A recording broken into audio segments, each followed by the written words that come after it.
Hi friends, ఈరోజు ఈ వీడియోలో ప్రపంచంలోని అత్యంత క్రూరమైన వ్యక్తి, నియంత్రిత పాలన ద్వారా ప్రజలను బానిసలుగా మార్చి దేశాన్ని పణంగా పెట్టి కేవలం తన స్వార్థం కోసం, తన యొక్క స్వలాభం కోసం అందరిని కూడా బానిసలుగా మార్చి ప్రపంచానికి తమ యొక్క ఉనికిని తెలియకుండా కాపాడుకుంటున్న వ్యక్తి కిమ్ జోంగ్ ఉన్. ఉత్తర కొరియా అధ్యక్షుడు కిమ్ జాంగ్ ఉన్ యొక్క పరిపాలన విషయాలు తెలుసుకుంటే అందరూ కూడా ఆశ్చర్యం కలిగిస్తాయి. ప్రపంచంలో ఎక్కడా లేని నియమ నిబంధనలు కేవలం ఉత్తర కొరియా మాత్రం ఉంటాయి. అధ్యక్షుడు ఫోటోనే పోషించాలి, అధ్యక్షుడు చెప్పినట్టు మాత్రమే జీవనం సాగించాలి, అధ్యక్షుడు చెప్పినట్టు మాత్రమే హెయిర్ కటింగ్ చేయించుకోవాలి, అధ్యక్షుడికి నియమ నిబంధనలు మాత్రమే ఆ ప్రజలు పాటించాలి. లేదు, అలా కాదు, అలా కుదరదు అంటే అందరిని కూడా జైల్లో వేస్తాడు. జైల్లో కేవలం శిక్షాదారులు మాత్రమే కాదు, ఆ కుటుంబం మొత్తం కూడా 3 తరాల వరకు జైలు శిక్ష విధిస్తారు.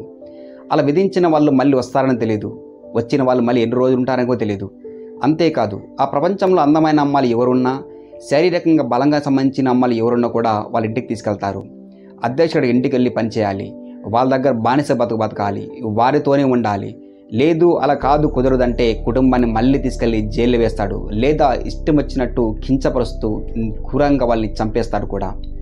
అయితే ఇదంతా కూడా ప్రపంచానికి తెలియకుండా తను కాపాడుకోవడానికి కోసం సామాజిక మాధ్యమాలను కూడా ఆ దేశంలో ప్రవేశపెట్టాడు. ఎవరు కూడా ఆ దేశానికి వెళ్ళినా, ఆ దేశం పర్యాటకం సంబంధించి ప్రారంభించిన కూడా అందరిని కూడా నియమ నిబంధనలో భాగంగానే మార్చుకుంటాడు. లేదు, ప్రపంచాన్ని తమ ఉనికి తెలియాలి అంటే ఆ దేశం మీద బాంబులతో దాడి చేయాలి, బాంబులతో బెదిరించాలి అనే సంకల్పాన్ని పూనుకుంటాడు. కిమ్ జోంగ్ ఉన్ యొక్క అత్యాశ, అత్యంత ఆకాంక్ష, తనకు ఇంట్రెస్ట్ ఏంటి అంటే బాంబులు తయారు చేయడం, హైడ్రోజన్ బాంబ్స్, న్యూక్లియర్ బాంబ్స్, అదే అణ్వస్త్రాలను తనను కూడా ప్రయోగిస్తూ దేశాన్ని, ప్రపంచ దేశాలని భయపెడుతూ ఉంటుంది. కిమ్ జోంగ్ ఉన్ 1948 జనవరి 8 కిమ్ జోంగ్ ఉన్ యొక్క 3వ కుమారుడు. కొరియా రాజకీయ పార్టీ అయినటువంటి WKA పార్టీకి అధ్యక్షుడిగా తండ్రి ఉండేవాడు. వర్కర్స్ పార్టీ ఆఫ్ కొరియాకి అధ్యక్షుడిగా తండ్రి ఉన్నంత కాలం కిమ్ జోంగ్ ఉన్ స్విట్జర్లాండ్లో చదువుకుంటూ ఉండేవాడు. స్విట్జర్లాండ్ తన చదువు అయిపోయిన తర్వాత తాను వెళ్ళి విద్యాభ్యాసం కొనసాగించడానికి కొరియా యొక్క రాజధాని ప్యాంగాంగ్లో మిలిటరీ యొక్క యూనివర్సిటీలో చదువుకున్నాడు. 2011 ఏప్రిల్ 11 తండ్రి చనిపోయాడు. తండ్రి చనిపోయిన కొంతకాలానికే ఆ యొక్క WPA పార్టీకి అధ్యక్షుడు కావాలనే ఉద్దేశంతోనే 3వ సంతానం అయినటువంటి కిమ్ జోంగ్ ఉన్ను రాజకీయ పార్టీకి సంబంధించి నాయకుడిగా ఎన్నుకున్నారు. ఎప్పుడైతే WPA పార్టీకి ఒక నాయకుడు ఉన్నాడో ఆ తర్వాత రాజకీయ జీవితాలు, రాజకీయమైనటువంటి వ్యక్తులందరూ కూడా తన స్వాధీనంలో చేసుకోవడానికి తన భయభ్రాంతులను కలిగిస్తూ కిమ్ జోంగ్ ఉన్కు వ్యతిరేకంగా ప్రవర్తించిన, కిమ్ జోంగ్ ఉన్కు వ్యతిరేకంగా ఏ పార్టీ సభ్యులు ఉన్నా కూడా అందరినీ కూడా హతమారుస్తూ ఉంటాడు. ఇష్టం వచ్చినట్టు మిలిటరీలకు సంబంధించిన వ్యక్తులను కూడా చంపిన వ్యక్తి కిమ్ జోంగ్ ఉన్. అంతేకాదు, తన ప్రత్యేకమైనటువంటి తన మేనమామను కూడా క్రూరంగా చంపిన వ్యక్తి కిమ్ జోంగ్ ఉన్. కిమ్ యొక్క పరిపాలన మొత్తం ఆ దేశంలో స్వలాభం కోసం మాత్రమే జరుగుతుంది, కేవలం తన యొక్క స్వార్థం కోసం మాత్రమే జరుగుతుంది. ప్రపంచ దేశాలకు తమ యొక్క ఉనికి తెలియకుండా కాపాడుతూ, అదేవిధంగా దేశంలో ఉన్నటువంటి ప్రజలందరినీ కూడా బానిసలుగా మార్చుకుంటూ, తన యొక్క పరిపాలన విధానం మొత్తం కూడా క్రూరంగా ఉన్నా కూడా మానవ హక్కుల సంఘాలకు కూడా ఆ విషయాన్ని తెలియనివ్వడు. ప్రపంచ సంస్థ అయినటువంటి ఐక్యరాజ్య సమితి కూడా కొరియా యొక్క పరిపాలన విధానాల్లో పాల్గొనడం జరిగింది. అయితే కొరియా యొక్క విధానాలను కూడా ఎండగట్టడం జరిగింది. ప్రపంచ ఐక్యరాజ్య సమితి కూడా ప్రపంచంలో జరుగుతున్నటువంటి అన్యాయాలలో, ప్రపంచంలో జరుగుతున్నటువంటి మానవ హక్కు ఉల్లంఘనలో కొరియా దేశం ముందుందని చాలాసార్లు ప్రకటించింది. అయినా కానీ కొరియా దేశం ఉన్నటువంటి పరిపాలన విధానంలో ఏది కూడా చేంజ్ తీసుకురాలేదు. ఐక్యరాజ్య సమితి 1990లో జరిగినటువంటి కరువులో కూడా ఎంతో సహకరించింది కొరియాకి. సహకరించినా కూడా ఐక్యరాజ్య సంబంధించినటువంటి దేశాలన్నీ కూడా వేలెత్తి చూపిస్తూ కొరియా దేశంలో మానవ హక్కులు జరుగుతున్నాయి, మానవులను అందరినీ కూడా క్రూరంగా ఇబ్బంది పెడుతున్నారు, జనాభాని కూడా అణిచివేస్తున్నారు, ఆ దేశం నుండి పరిపాలన మొత్తం కూడా స్వలాభం కోసం జరుగుతుంది, కేవలం భయభ్రాంతులను చేస్తూ మాత్రం పరిపాలిస్తున్నాడు అని చాలా దేశాలు ఎత్తి చూపినా కూడా వాళ్ళ యొక్క విషయాలను మాత్రం, వాళ్ళ యొక్క నిబంధనలు మాత్రం ఏవి కూడా పట్టించుకోడు కిమ్.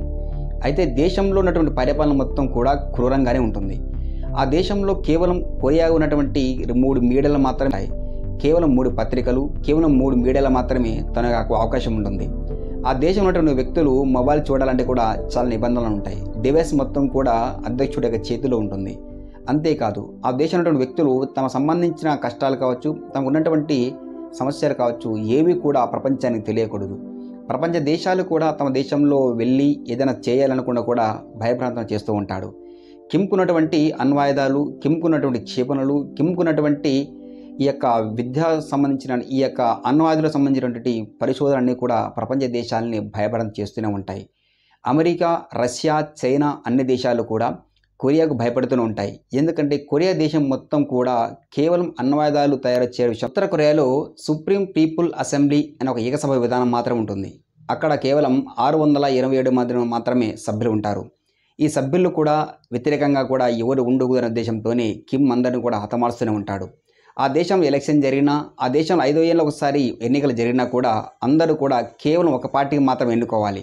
అది కూడా WKA party, workers party of Korea party. ఈ పార్టీకి మాత్రమే ఎన్నుకోవాలి. అక్కడ గుర్తులు కూడా కేవలం కిమ్ యొక్క పార్టీ గుర్తులు మాత్రమే ఉంటుంది. ఎవరికి కూడా వేరే అనేది ఎన్నుకునే అవకాశం మాత్రం మాకు రానివ్వడు కిమ్.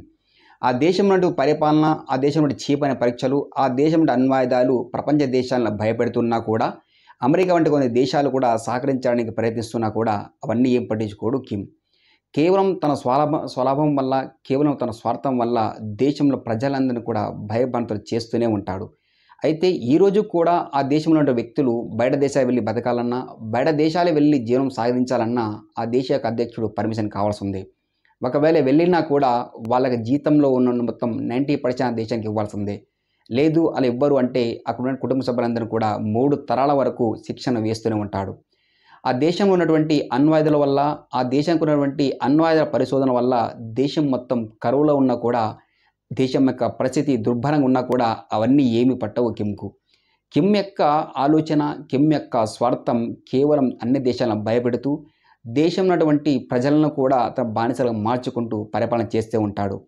ఆ దేశంలో ఉన్నటువంటి వ్యక్తులు అందరూ కూడా రాజులు ఎవరు అంటే కేవలం అధ్యక్షుడు మాత్రమే, అధ్యక్ష కుటుంబాలు మాత్రమే, అధ్యక్షుడి యొక్క తండ్రి తాతలు మాత్రమే ఆ దేశానికి రాజులు, ఆ దేశానికి అధ్యక్షులు. దేవుడు అనే మాట ఆ దేశంలో ఎవరు కూడా రానివ్వడు. కేవలం వాళ్ళ ఫోటోలు మాత్రమే పూజించాలి, వాళ్ళ మాత్రమే పూజించాలి. ఆ దేశంలో అధ్యక్షుడు చనిపోతే దేశం మొత్తం ఏడవాలి. ఏడవకపోయినా ఆ దేశం ఉన్నటువంటి వ్యక్తులు ఎవరు కూడా తమ యొక్క వార్షికోత్సవ దినోత్సవం రాకపోయినా కూడా అందరిని కూడా ఇబ్బంది పెడుతూనే ఉంటాడు ఆ దేశ అధ్యక్షుడు. ఈరోజు కూడా 2024 కూడా దేశంలో జరుగుతున్నటువంటి అణచివేతను అరికట్టాలి, దేశం నుండి ప్రజలను భయభ్రాంతం నుంచి బయటకు తేవాలి అని ఐక్యరాజ్య సమితి కూడా చాలా దేశాలతో కలిసి ప్రయత్నించాను కూడా అవన్నీ ఏం పట్టించుకోడు కిమ్. తనకున్నటువంటి అణ్వాయుధాల వల్ల ప్రపంచ దేశాలను భయపెడుతూనే ఉంటాడు. అందుకే ప్రపంచ దేశంలో ఉన్నటువంటి అణ్వాయుధాలు కేవలం ఆ దేశంలో మాత్రమే దొరుకుతూ ఉంటాయి. Thank you.